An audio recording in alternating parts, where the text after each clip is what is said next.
এখনো পর্যন্ত লোকসভা নির্বাচনের দিনক্ষণ ঠিক হয়নি। তার আগেই সাধারণ মানুষকে আশ্বস্ত করতে দক্ষিণ চব্বিশ পরগনার বিভিন্ন এলাকার কেন্দ্রীয় বাহিনীর টহল শুরু হয়ে গিয়েছে।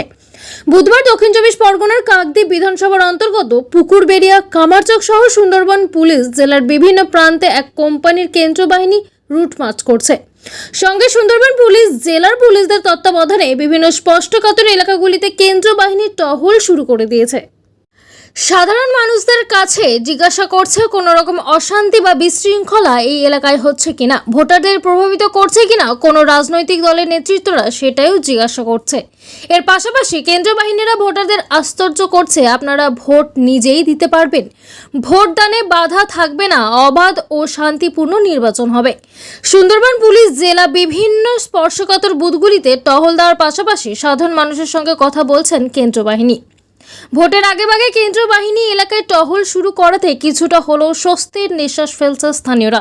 লোকসভা নির্বাচনকে কেন্দ্র করে অশান্তির বাতাবরণ তৈরি হওয়ার আগেই এলাকাগুলিতে নজর কেন্দ্রীয় বাহিনীদের। অবাধ ও শান্তিপূর্ণ নির্বাচন করার লক্ষ্যে বদ্ধপরিকর নির্বাচন কমিশন।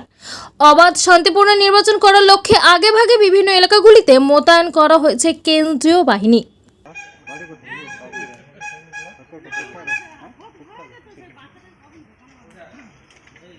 কেন্দ্রীয় বাহিনী জওয়ানটা এলো, কি বলছে? তা তো বলতে পারবো, কিছু তো জানি না। হঠাৎ মাত্র আমরা এসে প্রশ্ন করছে, কি বলবো তো বলতে পারছি না। কিন্তু আমাদের এখানে কোনো অসুবিধা হয় না, যদিও ভোট দেওয়ার সময় ভোট দিয়ে সকলে সবাই ভালোভাবে সুস্থ হয়ে যায়, এইটুকু যায়। কি জিজ্ঞাসা করলো? কিন্তু ওরা ভোট দেওয়ার কথা জিজ্ঞেস করবে, যেখানে ভোট দিতে কোনো অসুবিধা হয়। আমি বললাম না, ভোট দিতে কোনো অসুবিধা হয় না। শান্তিপূর্ণভাবে কি ভোট দিতে হ্যাঁ, পারে? শান্তিপূর্ণভাবেই ভোট দেওয়া হয়। আমাদের এই বুথে কোনো গণ্ডগোল হয় না, কোনো সময় হয় না। ভোটের আগে থেকে কেন্দ্রীয় বাহিনী তা আরও কি নিরাপত্তা ভালোভাবে ভোট দিতে পারবেন মনে করছেন এখন? এটা